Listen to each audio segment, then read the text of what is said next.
Ils s'en vantaient d'être lâches, mielleux, odieux et fourbes. Ils aimaient tant leur langue et leurs pattes déversant, poussant de la tourbe sur la tête, sur l'âme, mais surtout, surtout dans le dos. Ah, l'on entendait même leurs sourires, leurs gestes, leur volonté de vieille peste et bien sûr leur chant de corbeau.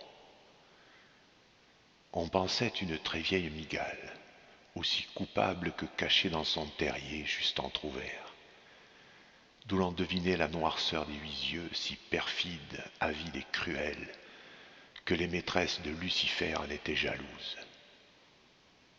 On pensait aussi à des rats, beaucoup de rats, évidemment, et d'autres vermines, tels ces cafards ou quelques phasmes ou des serpents, tous suavement vautrés et entrelacés dans leur haine. Et tout ce monde réfléchissait sur l'insulte, sur le mal, sur la souffrance qu'il pourrait encore causer et agrandir, mais voyons, toujours caché, en bien pensant de surcroît, et sans faiblir. Le lion, lui, dormait. Souvent, aucune de ses pensées ne les surveillait, mais il ne pouvait supporter ni la vermine, ni les stridulations distanciées d'une vieille mygale. Il ne pouvait rien faire ni de ses crocs ni de ses griffes, tant l'ennemi était petit en tous sens, mauvais et dissimulé, et qu'il eût pu être insulté par ces gens de devoir en user. Tout semblait perdu.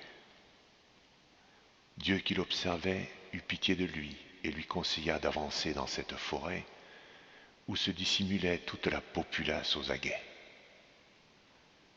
En marchant au plus profond de la verdoyante pénombre, les rires, les stridulations et la puanteur révélaient toujours plus la force du nombre de tous ceux qui veillaient aux maux de demain.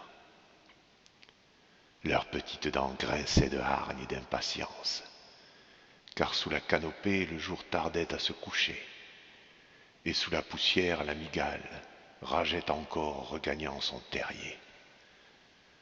L'on vit toujours ces rats, victorieux des chagrins qu'ils avaient provoqués, se couronner d'un royaume si vide et obscur qu'aucun de leurs sens aiguisés ne pouvait cependant présager du futur. Mais alors que le lion s'y perdait, un puissant orage gronda, et Dieu en la foudre, le lion changea, engendra un brasier si violent et des flammes animées d'une telle démence qu'après un jour dans la vaste forêt, ne régna plus que le silence.